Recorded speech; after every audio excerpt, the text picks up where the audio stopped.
So you want to take advantage of the hot sellers market, buyers getting into crazy bidding wars over your home, you make a ton of money, but then you become the buyer. Are you gonna find a new home before having to move out?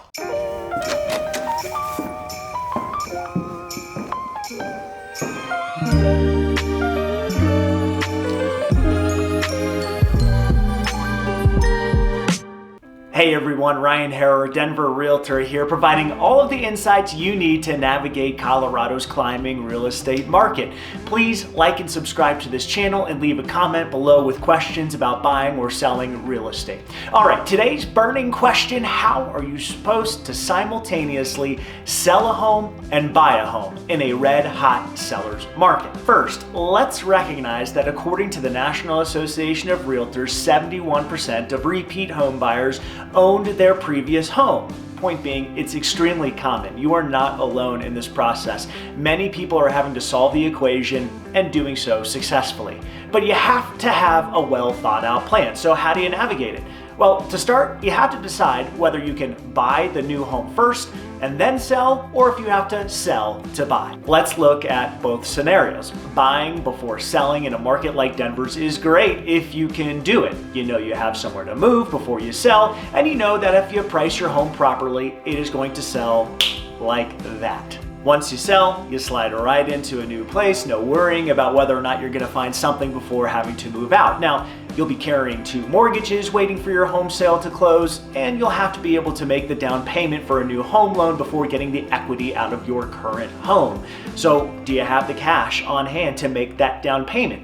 If not, you can talk to a lender about a bridge loan, for instance, which can help you provide funding for a new home while you wait for funds from the sale of your current home. But generally speaking, this can be costly and a bit risky depending on your situation. So definitely speak with a good lender about options and risk.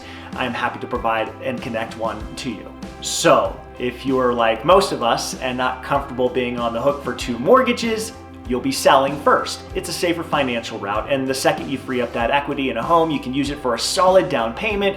It'll reduce your debt to income ratio, helping you get a pre-approved for the next loan, but it is competitive as a buyer in Denver these days, so you're gonna have to buy some time in case your first or second offer doesn't get accepted.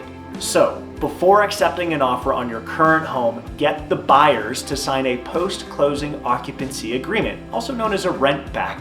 Generally speaking, it takes about 30 days from receiving an offer to handing over the keys at closing. But again, you're gonna need time to get under contract and close on your new home, so you can rent your current home from the buyers of your current home for up to 60 days. That's 2 full months to house hunt, get an offer accepted, and close on your new place. I know, it sounds a little crazy, but this rent back situation has become very common, especially in sellers markets, and sometimes the buyers won't even charge you rent for those 2 months, just giving you the place as incentive to accept their offer.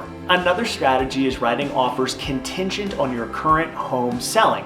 You're saying, I can only buy this place, this home, if my current home closes by a certain date.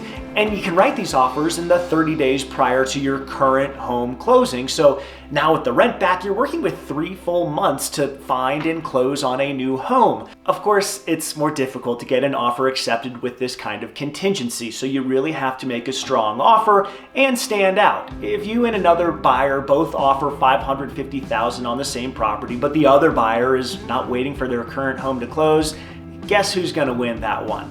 But it can be done. I won a contingent offer recently because the seller liked our price and terms better than the many other offers on the table. The key?